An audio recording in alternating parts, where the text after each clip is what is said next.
Renee Hartfeld was a normal girl studying in France until she wasn't. Issei Sagawa himself didn't even know what drove him to do what he did. He likes to believe he's an alien from another planet, and that's what's led him to commit the crime that he did. Issei Sagawa, the man who shot, killed, and ate poor young woman Renee Hartfeld.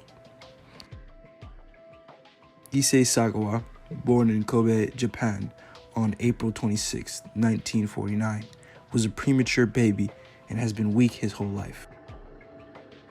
His entire childhood, surprisingly, was great, with loving parents and a great environment to grow in. His obsession with human flesh began in school when he was attracted to a handsome boy's thigh. Later on in his childhood, he saw a Western woman teaching at his school, and when her white thighs showed from her skirt, he saw he just wanted to bite into them. Before Sagawa's feast on Renee began, his first crime would have occurred years prior. In his early 20s, Sagawa noticed a beautiful blonde Western lady that lived in the same apartment as his grandmother. His lust and craving for flesh overcame him, and he broke into her apartment whilst she was naked, sleeping in her bed. His knees grazed her and woke her up in a panic. The police came and arrested him and was charged for attempted rape. Little did they know there was also a cannibalistic drive. When he first saw Renee, it was at Sorbonne University, and he was too shy to approach her, so he drew a sketch of her so he wouldn't be caught staring.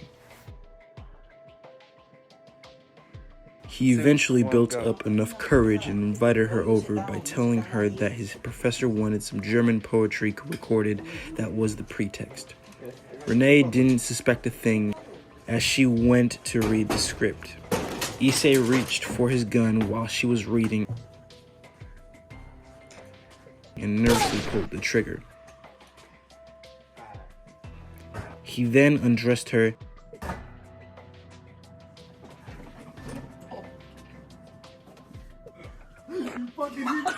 and started eating. He started from her rear end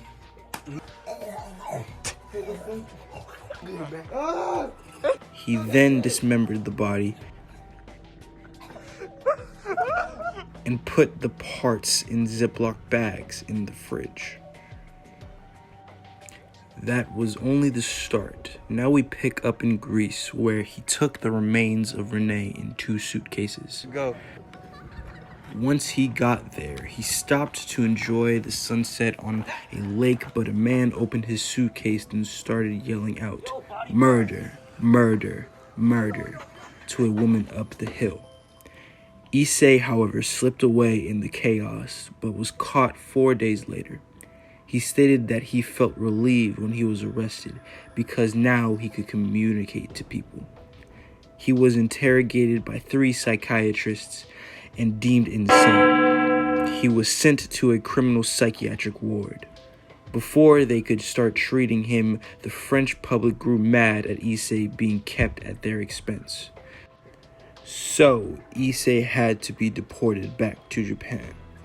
When he got back to Japan, it seemed that they had already decided that Issei wasn't mentally ill, but had a personality disorder. So, he had to leave the hospital without treatment. After getting kicked out of the hospital, he had no money and no job to be able to be stable. He then got a call from the media to do an interview about his killing, which eventually led him to writing a book. He also made a manga comic about his killing. During this sudden media attention, he was asked to do a video where he did things such as measure his strength and reenact the Little Red Riding Hood with a woman. After the video, he started to get into a downward spiral with women as the main cause of it, where in the midst of it, he met a German man who introduced him to the girls Rhonda and Talia. The 2 girls were both carefree around him because they didn't know what he had done in the past. After his experience with Rhonda and Talia, He met a porn star where he was asked to shoot some pornography with her. But after she found out that he was a cannibal, she began to be scared and left. All the while, he is still free today.